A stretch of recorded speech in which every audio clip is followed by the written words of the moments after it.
谁也说不好在接下来10年的时间内，对外开放的政策是否会有变化，最好都去申请一下护照，或者说如果护照在近1-2年内到期的，也建议去重新办理或者更新延长日期。而这个多元化的配置最简单的方法就是配置一部分的外币资产，我们还可以用券商账户来收款、转账，实现资金的跨境归集，还可以在全球各国取现。如果是在中国取现，还不受5万美元的外汇额度限制。大家好，欢迎回到我的频道。今天和大家聊聊我认为2023年我们一定要做的几件事情。首先第一件必须要办的事情就是办理护照。相信之前3年很多小伙伴都因为没有护照吃了亏。很多小伙伴认为护照就只有一个用途，那就是出国。如果说我不出国的话，那么没有护照也是完全不影响的。但事实情况是，护照的作用远远不止出国这一项。在国外很多国家它是没有身份证的，那么要没有身份证的情况下，要如何去验证一个人的身份呢？国外验证一个人身份最常用的证件就是护照和驾照。在很多情况下，我们做一些跨境的业务其实是不需要出国的，在国内通过网络就可以办理。那么我们在线办理跨境业务就需要用护照来验证身份。比如说很多小伙伴想在线申请美国或者新加坡的银行账户，如果说没有护照的话是没有办法去申请的。还有很多小伙伴想申请个人的税号 ITN 也是必须要护照的。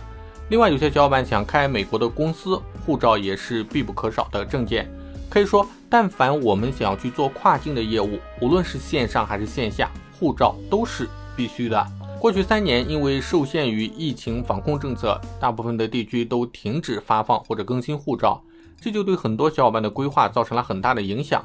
好消息是今年全国各地基本上已经恢复了护照的签发和更新的业务，所以建议观看视频的所有小伙伴最好都去申请一下护照，或者说如果护照在近1-2年内到期的，也建议去重新办理或者更新延长日期。俗话说有备无患，虽然现在办理护照对有些小伙伴可能没有用，但是护照的有效期往往是10年，谁也说不好在接下来10年的时间内，对外开放的政策是否会有变化。万一开放的政策有变化的话，我们手中的护照至少会多一条退路。2023年必须要做的第二件事情，我觉得是开一个境外的银行账户。早在3年前的时候我就做过视频，建议所有的小伙伴都去开一个境外的银行账户。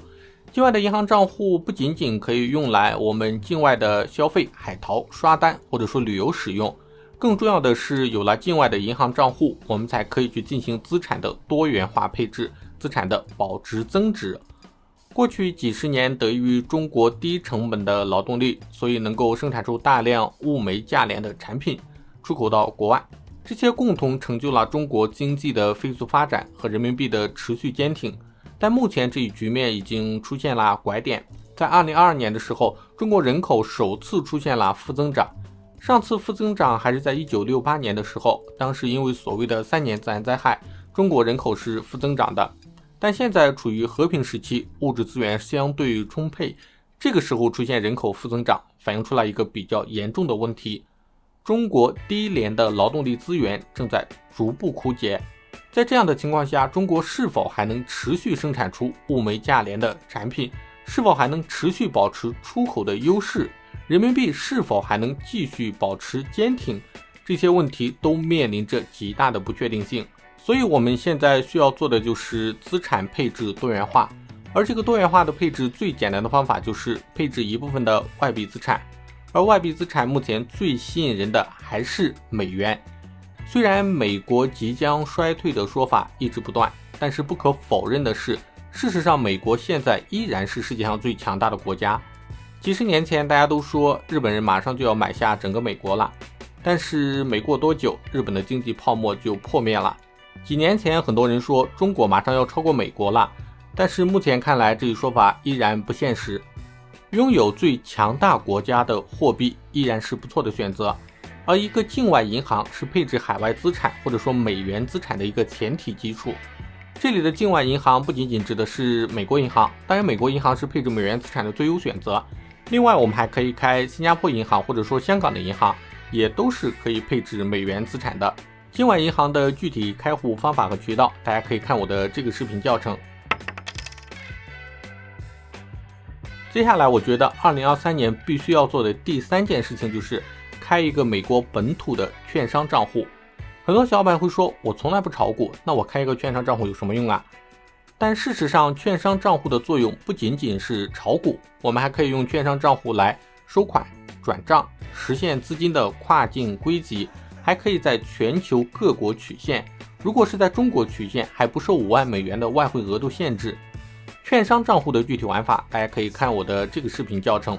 另外，如果我们开了境外的银行账户，把钱存在银行，往往是没有什么收益的。比如说 BOE 美国银行的支票账户是0利息的，储蓄账户也只有 0.1% 的利息。但是如果我们把钱存到券商账户，那么利息就会翻上好几倍。比如说嘉信理财的券商账户，没有投资的现金，利率为 0.45%， 是银行的 4.5 倍。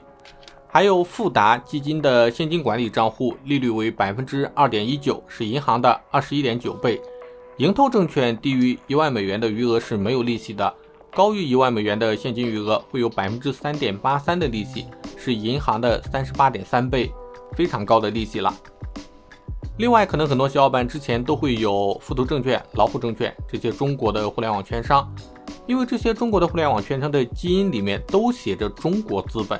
所以难免会受到中国政治力量的影响。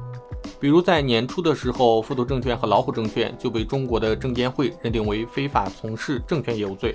中国大陆居民也没有办法用身份证在这2家券商开户了。另外，一些资产规模比较大的小伙伴也担心用中国的互联网券商会暴露自己的资产信息，而美国的本土券商就不会有这些问题，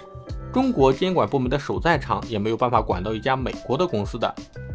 说到这里，大家是不是觉得拥有一个美国本土的券商账户好处多多？但需要注意的是，玩美国本土券商的一个前提是我们必须要有一个境外的银行账户，无论是美国、香港、新加坡，还是英国、加拿大，或者说是泰国、新西兰，都是可以正常的给美国本土券商汇款入金的，唯独中国大陆的银行卡是不可以的。这也是我上面说的在2023年必须要开一个境外银行的原因。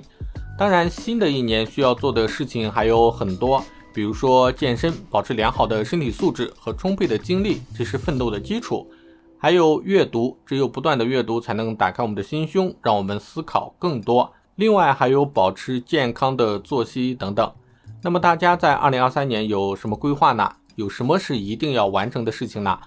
欢迎大家在视频下面留言，分享自己的新年规划。以上就是本期视频的内容，如果觉得本期视频对你有帮助的话，欢迎点赞、订阅、分享，这会对我有非常大的帮助，也会鼓励我做更多的视频，帮助更多的小伙伴。那我们下期再见。